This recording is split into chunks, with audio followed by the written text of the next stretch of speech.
The book of Revelation has been a tool to intentionally manipulate people, no?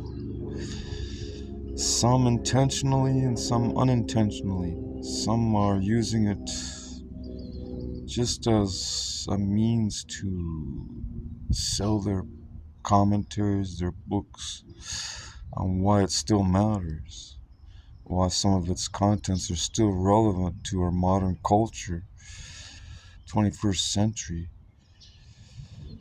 They talk about, the Antichrist, be careful, the Antichrist is coming, he's going to put a mark of the beast on you, 666, and you're going to have to go into hiding.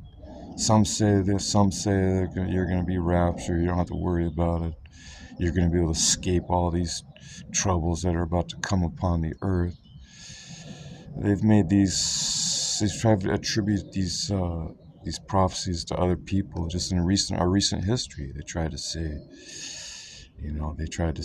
various figures, prominent figures throughout the decades had the attributes of the Antichrist, or the characteristics, but they were false. They were just assumptions.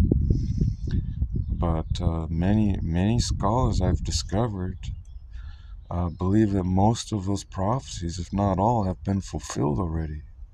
That they apply to the first and second centuries A.D.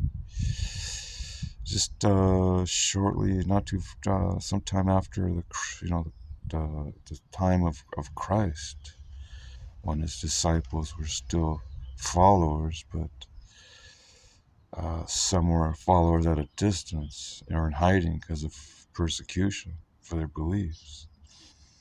Because they're trying to say that a person that was dead, that was still alive, and that this person was prophetically talked about as being a savior of Israel from Roman tyranny, from Roman rule, that he was going to be the next Solomon to bring back their sovereignty again as a nation.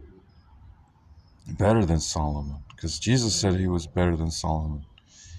He said a greater than Solomon is here. He said that he tried to tell him that he was the fulfillment of their holy scriptures when it came to a messianic. He was greater than Zerubbabel and Nehemiah that helped reconstruct the temple and the city walls of Jerusalem after the Babylonians and the Assyrians uh, tumbled it.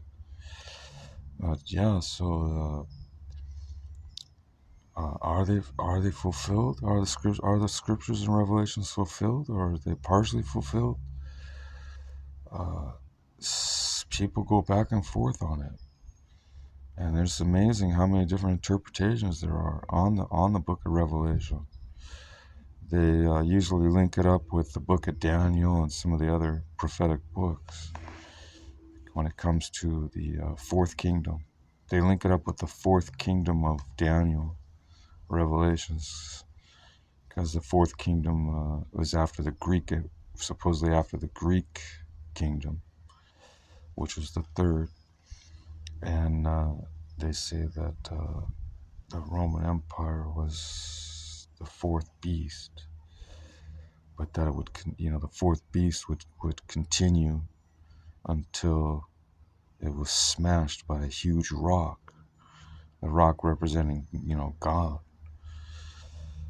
The statue, statue of the 10 toes, the heads, the arms, the legs.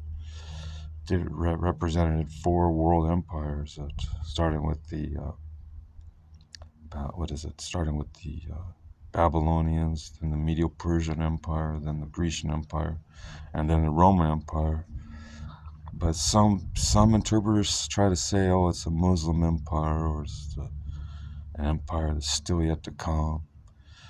But or it's an evolving empire, the fourth empire, starting with the Roman Empire and continuing through,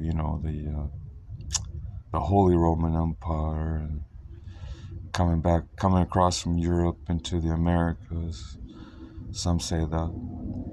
But you have a wide variety of interpretations. I'd be cautious not to be, overly obsessed with it, because some people are, and they become one of those wild extremists that say, "Look out, the Antichrist is coming. The Antichrist is store, make bomb shelters and stuff like that." Some do that. Some say that, "Oh, don't worry about it. We're going to be raptured from chapter 4 of Revelation. We're going to be caught up to meet the Lord in the air, and then the wrath of God will come during the 7-year tribulation." They try to say that there's a 7-year tribulation between chapter 4 and I think it's chapter 4 and chapter 13, I believe. Maybe chapter 7, chapter 8. That the unleashing of the seals, the 7 seals, and the 7 trump judgments, the bowl judgments. That you don't want that true Christians won't be here, but the false Christians and the pseudo Christians and the unbelievers, they'll have to go through the great tribulation, they say. Those are what are called the premillennialist view. They believe that, in other words, the 1,000-year reign of Christ after the 7-year period of tribulation period. Some are considered amillennialists, meaning that I believe that we've been in the 1,000-year reign already for 2,000 years.